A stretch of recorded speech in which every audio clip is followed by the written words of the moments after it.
வணக்கம். தந்தையின் பாட்காஸ்ட் செய்திகளை வாசிப்பது நான் கார்த்திகா பிரகாஷ். முதலில் தலைப்புச் செய்திகளை பார்க்கலாம். மயிலாடுதுறை மாவட்டம் சீர்காழியில் ஒரே நாளில் கொட்டி தீர்த்த 44 சென்டிமீட்டர் மழை. உப்பனாற்றின் கரை உடைந்து குடியிருப்புகளை சூழ்ந்தது வெள்ளம். 35,000 ஏக்கர் சம்பா பயிர்கள் நீரில் மூழ்கின. மாத ஊதியம் 66,660 ரூபாய் பெறுவோர் ஏழைகளா? அனைத்துக் கட்சி கூட்டத்தில் முதலமைச்சர் ஸ்டாலின் கேள்வி. ராஜீவ் கொலை வழக்கு நளினி, முருகன் உட்பட 6 பேரும் சிறையில் இருந்து விடுவிப்பு. விடுதலைக்காக உதவிய அனைவருக்கும் நன்றி என நிகழ்ச்சி. மருத்துவம், பொறியியல் படிப்புகளை தமிழில் படிக்க தமிழக அரசு நடவடிக்கை எடுக்க வேண்டும். உள்துறை அமைச்சர் அமித் ஷா வேண்டுகோள். மெல்பர்னில் இன்று நடைபெறுகிறது டி20 உலகக்கோப்பை கிரிக்கெட் தொடரின் இறுதிப் போட்டி. பாகிஸ்தான், இங்கிலாந்து அணிகளிடையே பலப்பரட்சை. தென்மேற்கு வங்கக்கடலில் நிலவிய ஆழ்ந்த காற்றழுத்த தாழ்வுப் பகுதி வலுவிழந்தது. அடுத்த 2 நாட்களுக்கு தமிழகத்தில் மிதமான மழைக்கு வாய்ப்பு என வானிலை ஆய்வு மையம் தகவல். இனி விரிவான செய்திகள். பொருளாதார ரீதியிலான இடஒதுக்கீடு சமூக நீதிக்கு முரணானது என முதலமைச்சர் மு.க.ஸ்டாலின் தெரிவித்துள்ளார். பொருளாதாரத்தின் பின்தங்கிய முன்னேறிய வகுப்பினருக்கான 10% இடஒதுக்கீடு விவகாரத்தில் அடுத்த கட்ட நடவடிக்கைகள் எடுப்பது குறித்து தலைமைச் செயலகத்தில் அனைத்துக் கட்சி கூட்டம் நடைபெற்றது.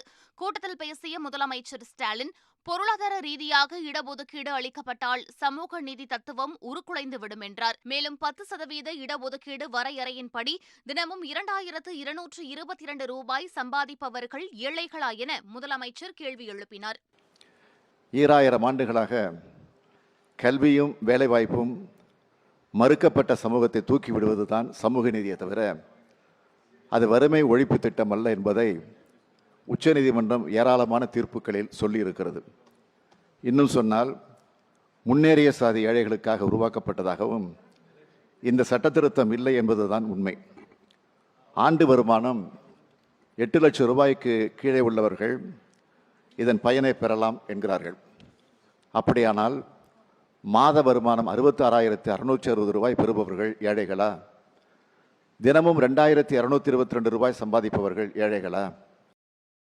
அனைத்துக் கட்சி கூட்டத்தின் தீர்மானத்தை அதிமுகவும் ஆதரிக்கும் என உயர்கல்வித்துறை அமைச்சர் பொன்முடி நம்பிக்கை தெரிவித்துள்ளார்.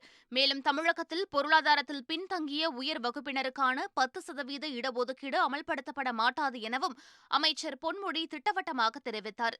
உச்சநீதிமன்றம் சொல்லியிருக்கிறது, இது கான்ஸ்டியூஷனுக்கு எதிர்ப்பான ஒன்று. கான்ஸ்டியூஷன் என்ன சொல்லுதோ அதைத்தான் நாங்கள் செய்யணும். ஆக உச்சநீதிமன்றம் எங்களை மாநில அரசு செய்யணும்னு இது யாரும் சொல்லலை, எந்த தீர்ப்புலையும் கிடையாது. பாராளுமன்றம் போட்டது கூட மத்திய அரசாங்கத்தினுடைய பணிகள் கல்வி நிலையங்களில் தான் அந்த வேலைவாய்ப்புகள்னு சொல்லியிருக்காங்களே தவிர மாநில அரசுக்குன்னு சொல்லலை. அந்தந்த மாநிலங்களிலே அவைகளை பற்றி முடிவெடுத்துக் கொள்ளலாம். ஆகவே இந்த மாநிலத்தை பொறுத்தவரையில் இதுவரை இருந்த 69% இடஒதுக்கீடு சமூக நீதியின் அடிப்படையிலே பின்பற்றப்படும். பொருளாதாரத்தில் பின்தங்கியவர்களுக்கான 10% இடஒதுக்கீட்டை ஒரு குறிப்பிட்ட சமூகத்தினருக்கானது என திமுக பொய் பிரச்சாரம் செய்து வருவதாக பாஜக மாநில தலைவர் அண்ணாமலை குற்றம் சாட்டியுள்ளார். சென்னையில் செய்தியாளர்களை சந்தித்தவர் இதனை தெரிவித்தார். இந்த மாநில அரசு முதல் நாளிலிருந்து தவறு செய்கின்றார்கள். அதாவது கிட்டத்தட்ட 70க்கும் மேற்பட்ட வேறு வேறு ஜாதிகள் இந்த இடபிள்யூஎஸ் கோட்டா மூலமாக பயனடைகின்றார்கள். அதில் பொருளாதாரத்திலே பின்தங்கிய வகுப்பு என்று சொல்லுகின்றோம். அதில் வேறு வேறு சமுதாயம் இருக்காங்க. முதலியார் சமுதாயத்திலிருந்து ஆரம்பித்து, செட்டியார் சமுதாயத்திலிருந்து ஆரம்பித்து வேறு வேறு சமுதாயம் இதுக்குள்ளே அடங்கியிருக்காங்க. அதிலே பிராமணர் சமுதாயமும் அந்த 70ல் 1. இதில் இஸ்லாமியர்கள் இருக்கின்றார்கள், கிறிஸ்தவர்கள் இருக்கின்றார்கள். கனமழை காரணமாக ஏற்படும் சவால்களை எதிர்கொள்ள மாவட்ட ஆட்சியர்களும் அலுவலர்களும் தயாராக இருக்க வேண்டும் என முதலமைச்சர் மு.க.ஸ்டாலின் வலியுறுத்தியுள்ளார். வடகிழக்கு பருவமழை காரணமாக தமிழகத்தில் பரவலாக கனமழை பெய்து வரும் நிலையில் மழை பாதுகாப்பு, மீட்பு மற்றும் முன்னெச்சரிக்கை நடவடிக்கைகள் குறித்து முதலமைச்சர் மு.க.ஸ்டாலின் ஆலோசனை மேற்கொண்டார். அப்போது தாழ்வான பகுதிகளில் வசிக்கும் மக்களை முன்கூட்டியே மீட்டு பாதுகாப்பான இடங்களில் தங்க வைக்க வேண்டும் என்றும் அவர் உத்தரவிட்டார். உச்சநீதிமன்ற உத்தரவை அடுத்து வேலூர் சிறையில் இருந்து நளினி, முருகன், சாந்தன் ஆகியோரும், புழல் சிறையில் இருந்து ராபர்ட் பயஸ், ஜெயக்குமாரும் விடுதலை செய்யப்பட்டனர். அதேபோல் மதுரை சிறையில் இருந்து ரவிச்சந்திரன் விடுவிக்கப்பட்டார். புழல் மத்திய சிறையில் இருந்து விடுதலை செய்யப்பட்ட ராபர்ட் பயாஸ், ஜெயக்குமார் ஆகியோரை பேரறிவாளன் மற்றும் அற்புதம்மாள் ஆகியோர் நேரில் வரவேற்றனர். வழக்கில் இருந்து விடுதலை பெற்ற நிலையில் மகளுடன் வெளிநாட்டில் வாழ இருப்பதாக நளினி தெரிவித்துள்ளார். என்னோட குழந்தை, என்னோட வீட்டுக்கார், நாங்க ரொம்ப சந்தோஷமா இருக்கோம். ஐயோ சாமி, என்ன விட்டுருங்கோ. Do you plan to settle in the UK now since your daughter is there? Yes, definitely. You plan to settle there? Yes. In the UK? ஆமா, பாப்பாவுக்கு கிரீன் கார்டு இருக்கு. அதனால பாப்பா எங்களை கூப்பிடுறேன்னு சொல்லியிருக்கா. நான் எல்லா முயற்சியும் பண்றேம்மா. நீனும் அப்பாவும் உடனே சீக்கிரமா வந்துருங்க அங்கிருந்து. ராஜீவ்காந்தி கொலை வழக்கில் தண்டனை பெற்ற 6 பேரின் விடுதலை விவகாரத்தில் காங்கிரஸ் இரட்டை நிலைப்பாட்டை கொண்டிருப்பதாக பாஜக மாநில தலைவர் அண்ணாமலை விமர்சனம் செய்துள்ளார். சென்னையில் செய்தியாளர்களை சந்தித்தவர் இதனை தெரிவித்தார். மக்களாட்சி கொண்ட அரசுக்குதான் இந்து கோவில்களை பராமரிக்கும் உரிமை உள்ளதாக இந்து சமய அறநிலையத்துறை அமைச்சர் சேகர் பாபு தெரிவித்துள்ளார். சென்னையில் செய்தியாளர்களை சந்தித்தவர் இவ்வாறு குறிப்பிட்டார். மன்னர்களால் உருவாக்கப்பட்ட திருக்கோயில் என்றாலும் மன்னர் வழி அதன் பிறகு மக்களாட்சி வந்த பிறகு மக்களாட்சியில் இருக்கின்ற அரசுக்குத்தான் அந்த திருக்கோயிலுடைய உரிமைகள். ஆகவே சிறப்பாக செயல்பட்டு கொண்டிருக்கின்றோம். குறைகள் எது இருந்தாலும் யார் வேண்டுமானாலும் சுட்டிக்காட்டலாம். அதை நிறைவு செய்கின்ற பணியை மேற்கொள்ள சொல்லி மாண்புமிகு தமிழக முதல்வர் உத்தரவிட்டிருக்கின்றார். தமிழகத்தில் இலவச மின்சாரத்திற்கு இந்த ஆண்டு கூடுதலாக 4000 கோடி ரூபாய் ஒதுக்கீடு செய்ய முதலமைச்சர் மு.க.ஸ்டாலின் ஒப்புதல் வழங்கியுள்ளதாக மின்சாரத்துறை அமைச்சர் செந்தில் பாலாஜி தெரிவித்துள்ளார். தமிழகத்தில் மழைக்காலத்திலும் சீரான மின் விநியோகம் வழங்கப்பட்டு வருவதாகவும், மழைக்காலத்தில் பொதுமக்கள் கவனமுடன் இருக்க வேண்டும் என்றும் மின்சாரத்துறை அமைச்சர் செந்தில் பாலாஜி தெரிவித்துள்ளார். தமிழகத்தை பொறுத்தவரை மின் விநியோகத்தில் இந்த மழையின் காரணமாக எந்தவித பாதிப்புகளும் இல்லாத அளவிற்கு சீரான மின் விநியோகம் வழங்கப்பட்டு வருகின்றன. அதற்கு காரணம் மாண்புமிகு முதலமைச்சர் அவர்கள் எடுத்த முன்னெச்சரிக்கை நடவடிக்கை. குறிப்பாக ஒரு 11,000 பேர் இந்த மழை காரணமாக சிறப்பு பணிகளாக மின் விநியோகத்தில் பணியமர்த்தப்பட்டு பணிகளை செய்து கொண்டிருக்கிறார்கள். குறிப்பாக சென்னையை பொறுத்த வரைக்கும் ஒரு 1440 பேர் பகல்லையும் ஒரு 600 பேர் இரவுலையும் கவனிப்பதற்காக மின் விநியோகத்தில் சிறப்பு கவனங்களை செலுத்திக் கொண்டிருக்கின்றார்கள். எனவே தமிழகத்தை பொறுத்தவரை மின் விநியோகத்தில் எந்தவிதமான பாதிப்புகளும் இல்லாத அளவிற்கு சீரான மின் விநியோகம் வழங்கப்பட்டு வருகின்றன. திமுகவின் வாக்குச்சாவடி முகவர்களுடன் முதலமைச்சர் மு.க.ஸ்டாலின் 1 மணி நேரம் கலந்துரையாடினார். திமுக முழுவதும் உள்ள 234 சட்டமன்ற தொகுதியில் உள்ள வாக்குச்சாவடி முகவர்கள், திமுக சட்டமன்ற உறுப்பினர்கள், மாவட்ட செயலாளர்கள் மற்றும் மாநில நிர்வாகிகள் இதில் பங்கேற்றனர். அப்போது நாடாளுமன்ற தேர்தலை ஒட்டி கட்சி நிர்வாகிகள் செய்து வரும் பணிகள் குறித்து கேட்டறிந்தார். மேலும் நிர்வாகிகளுக்கு பல்வேறு ஆலோசனைகளை வழங்கினார்.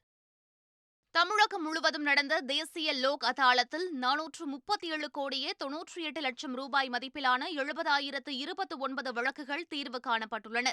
தேசிய லோக் அதாலத்தில் தீர்வு காணப்பட்ட 70,029 வழக்குகளில் 59,612 வழக்குகள் நீதிமன்றத்தில் நிலுவையில் உள்ளவை என தமிழ்நாடு சட்டப்பணிகள் ஆணைக்குழு தெரிவித்துள்ளது. ரேஷன் கடைகளுக்கான துவரம் பருப்பு விநியோகம் செய்யும் உள் ஒப்பந்தம் வழங்கிய மத்திய அரசு நிறுவனத்துக்கு எதிராக நடவடிக்கை எடுக்க கோரிய மனுவுக்கு பதிலளிக்க மத்திய மாநில அரசுகளுக்கு சென்னை உயர்நீதிமன்றம் உத்தரவிட்டுள்ளது. பொங்கல் பரிசு தொகுப்புக்கு தரம் குறைந்த பொருட்களை சப்ளை செய்த கேந்திரிய பந்தர் என்ற நிறுவனத்திற்கு தேசிய வேளாண் விற்பனை கூட்டமைப்பு உள் ஒப்பந்தம் வழங்கியது. இதற்கு எதிராக தொடுக்கப்பட்டுள்ள வழக்கில் நீதிமன்றம் இந்த உத்தரவை பிறப்பித்துள்ளது. மருத்துவம், பொறியியல் படிப்புகளை மாணவர்கள் தமிழில் படிக்க தமிழக அரசு பாடத்திட்டங்களை உருவாக்க வேண்டும் என்று மத்திய உள்துறை அமைச்சர் அமித்ஷா வலியுறுத்தியுள்ளார். சென்னையில் நடைபெற்ற இந்தியா சிமெண்ட்ஸ் நிறுவனத்தின் 75வது நிறைவு விழாவில் பங்கேற்று பேசிய அவர் இதனை தெரிவித்தார். அதேபோல் நாட்டின் வளர்ச்சிக்கு இந்தியா சிமெண்ட்ஸ் நிறுவனம் முக்கிய பங்காற்றியுள்ளதாக தமிழக ஆளுநர் ஆர்.என். ரவி புகழாரம் சூட்டியுள்ளார். சென்னையில் கனமழை பெய்து வருவதால் ஒவ்வொரு பகுதிக்கும் கொசுவலைகள் வழங்கும் திட்டத்தை அரசு செயல்படுத்தி வருவதாக மேயர் பிரியா தெரிவித்துள்ளார். சென்னை திருவிக நகர் பகுதியில் உள்ளவர்களுக்கு விலையில்லா கொசுவலைகளை அமைச்சர் சேகர் பாபு, மேயர் பிரியா உள்ளிட்டோர் வழங்கினர். பின்னர் செய்தியாளர்களை சந்தித்த மேயர் 2.5 லட்சம் கொசுவலைகள் தயாராக இருப்பதாகவும் ஒவ்வொரு பகுதிக்கும் சென்று கொசுவலைகள் விநியோகிக்கப்பட்டு வருவதாகவும் தெரிவித்தார். சென்னை மாநகராட்சி பொறுத்தவரைக்கும் இப்போதைக்கு நாங்கள் 2,50,000 கொசுவலைகள் எங்களிடம் தயாராக உள்ளது. ஒவ்வொரு பகுதியாக இந்த கொசுவலை திட்டத்தை நாங்கள் மேம்படுத்தி வருகிறோம். முதல் கட்டமாக சாலையோரம் வசிக்கும் பகுதியில் இருக்கும் மக்களுக்கு, நீர்நிலை பகுதியில் இருக்கும் மக்களுக்கு மற்றும் தாழ்வான பகுதியில் இருக்கும் மக்களுக்கு இந்த கொசுவலைகள் வழங்கப்பட உள்ளது. கடலூர் மாவட்டத்தில் பெய்த கனமழையால் 2000த்திற்கும் மேற்பட்ட நெற்பயிர்கள் நீரில் மூழ்கியதால் விவசாயிகள் வேதனை அடைந்துள்ளனர். அதேபோல் மயிலாடுதுறை மாவட்டம் சீர்காழியில் ஒரே நாளில் கொட்டி தீர்த்த 44 சென்டிமீட்டர் மழையால் உப்பனாற்றின் கரை உடைந்து 10,000த்திற்கும் மேற்பட்ட வீடுகளை வெள்ள நீர் சூழ்ந்துள்ளது. 35,000 ஏக்கர் சம்பா பயிர்கள் முழுவதும் நீரில் மூழ்கியுள்ளன. இந்நிலையில் மழையால் பாதிக்கப்பட்டுள்ள பகுதிகளை ஆய்வு செய்த பின் செய்தியாளர்களை சந்தித்த அமைச்சர் மெய்யநாதன் தேவையான நடவடிக்கைகள் எடுக்கப்பட்டு வருவதாக தெரிவித்தார். இந்நிலையில் மயிலாடுதுறையை பேரிடர் பாதித்த மாவட்டமாக அறிவிக்க வேண்டும் என விவசாய சங்க தலைவர் PR பாண்டியன் வலியுறுத்தியுள்ளார். மயிலாடுதுறையில் 6 மணி நேரத்தில் 44 சென்டிமீட்டர் மழை பொழிவை ஏற்பட்டு ஒட்டுமொத்த மயிலாடுதுறை மாவட்டம் வெள்ள நீரால் சூழப்பட்டிருக்கிறது. மயிலாடுதுறை மாவட்டத்தை உடனடியாக தமிழக அரசு பேரிடர் பாதித்த மாவட்டமாக அறிவித்து நிவாரண நடவடிக்கைகளை போர்க்கால அடிப்படையில் துவங்க வேண்டும். முதலமைச்சர், அமைச்சர், உயரதிகாரிகள் கொண்ட குழுவை மயிலாடுதுறைக்கு விரைந்து அனுப்பி வைத்து மீட்பு பணிகளை மேற்கொள்வதோடு பாதிக்கப்பட்ட பயிர்களுக்கு உரிய நிவாரணம் வழங்குவதற்கான அறிவிப்புகளை வெளிப்படையாக அறிவிக்க முன்வர வேண்டும். திருமூர்த்தி மலையடிவார பகுதியில் அமைந்துள்ள அமணிலிங்கேஸ்வரர் கோவிலை காட்டாற்று வெள்ளம் சூழ்ந்ததை அடுத்து பக்தர்கள் செல்ல தடை விதிக்கப்பட்டுள்ளது. தொடர் மழை காரணமாக திருமூர்த்தி மலை அடிவாரத்தில் உள்ள அமணலிங்கேஸ்வரர் கோவிலை காட்டாற்று வெள்ளம் சூழ்ந்தது. இதையடுத்து கோவிலுக்கு வந்திருந்த பக்தர்கள் உடனடியாக வெளியேற்றப்பட்டனர். தற்போது பூஜைகள் தற்காலிகமாக நிறுத்தி வைக்கப்பட்டு பக்தர்கள் வருகைக்கு தடை விதிக்கப்பட்டுள்ளது. வைகை அணையில் 4230 கன அடி உபரி நீர் திறக்கப்பட்டுள்ளதால் கரையோர மக்களுக்கு வெள்ள அபாய எச்சரிக்கை விடுக்கப்பட்டுள்ளது. தேனி மாவட்டத்தில் பெய்து வரும் தொடர் மழை காரணமாக வைகை அணைக்கு நீர்வரத்து அதிகரித்துள்ளது. 71 அடி உயரம் கொண்ட அணையின் நீர்மட்டம் தற்போது 70 அடியை எட்டியுள்ளது. இதையடுத்து அணைக்கு வரும் 4230 கன அடி நீர் அப்படியே வெளியேற்றப்படுகிறது. அதிக அளவில் தண்ணீர் தேங்கும் பகுதிகளில் வடிகால் அமைத்து நிரந்தரமாக நீரை வெளியேற்ற நடவடிக்கை மேற்கொள்ளப்படும் என அமைச்சர் K. நேரு தெரிவித்துள்ளார். சென்னையில் செய்தியாளர்களை சந்தித்த அவர் இதனை தெரிவித்தார். மழை பெய்யும் போது கொஞ்சம் நிற்கிது, உடனடியாக 1 மணி நேரத்தில் வடிஞ்சிருது. வடியாத இடத்துலேருந்து மோட்டர் வச்சு பம்ப் செட் வச்சு வடிக்க எடுத்துடுறோம். இதுதான் இப்போ சென்னை முழுவதும் இதுதான் நிலைமை. மத்திய வட சென்னையில் 2 பகுதியில் மட்டும் மழைநீர் கால்வாயில் கட்டாத இடம், அந்த இடத்துல கொஞ்சம் தண்ணி நின்றுச்சு. அதையும் மோட்டார் வச்சு முழுசாக எடுத்துட்டோம். எல்லா இடங்கள்லையும் ஏற்கனவே எங்கெங்கெல்லாம் அதிகமாக தண்ணி நின்றுதோ எல்லா இடத்துலையும் மோட்டார் வச்சு எடுத்துட்டோம்.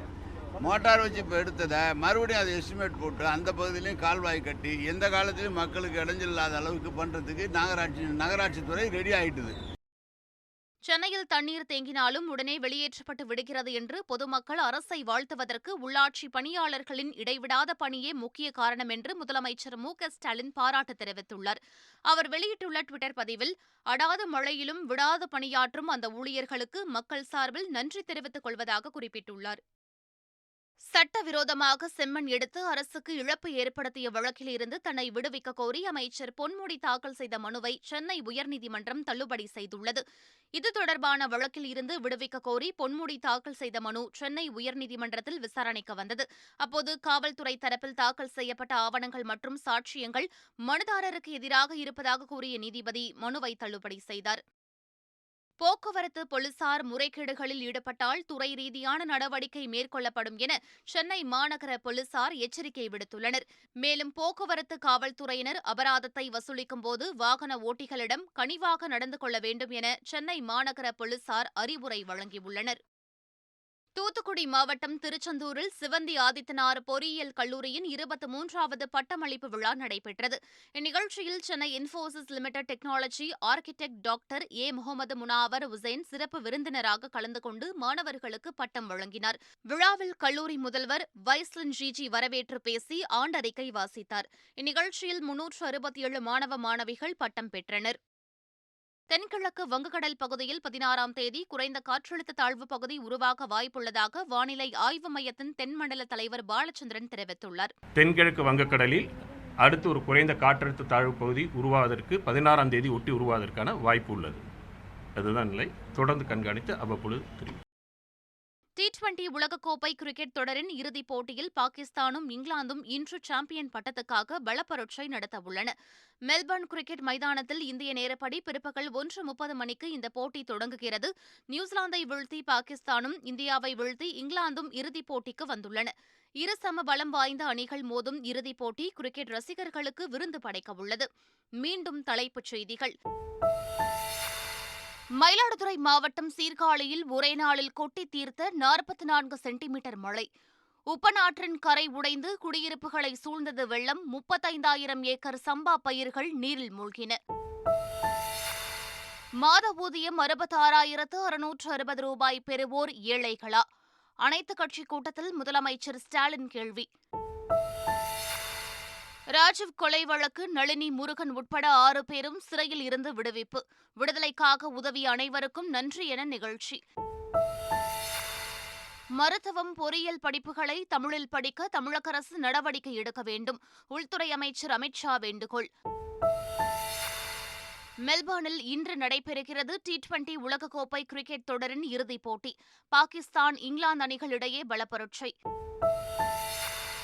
தென்மேற்கு வங்கக்கடலில் நிலவிய ஆழ்ந்த காற்றழுத்த தாழ்வு பகுதி வலுவிழந்தது. அடுத்த 2 நாட்களுக்கு தமிழகத்தில் மிதமான மழைக்கு வாய்ப்பு என வானிலை ஆய்வு மையம் தகவல். இத்துடன் பாட்காஸ்ட் செய்திகள் நிறைவு பெறுகின்றன. வணக்கம்.